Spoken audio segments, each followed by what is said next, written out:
सोचा है हम भी शायरी पर किताब लिखेंगे। इस किताब में हम अपनी पहली मुलाकात लिखेंगे। लिखेंगे तेरी अदा, तेरी हर बात लिखेंगे। सनम हम तेरे लिए अपने जज्बात लिखेंगे। अरे लिखेंगे जब किताब पर हम पहली गज़ल। इस गज़ल में तेरे मुस्कुराने का अंदाज़ लिखेंगे। लिखेंगे कितना हसीन है हमारे यार का चेहरा। हम तेरे सारे इसमें कामलात लिखेंगे। जो न लिखेंगे वो होगी फ़कत तेरी बेवफाई।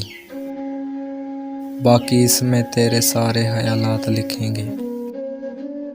अरे एक तो लिखेंगे इसमें हम अपना तड़पना, और इसके बाद सारे हालात लिखेंगे। अरे जानम लिखेंगे हम अपनी तन्हाई का आलम।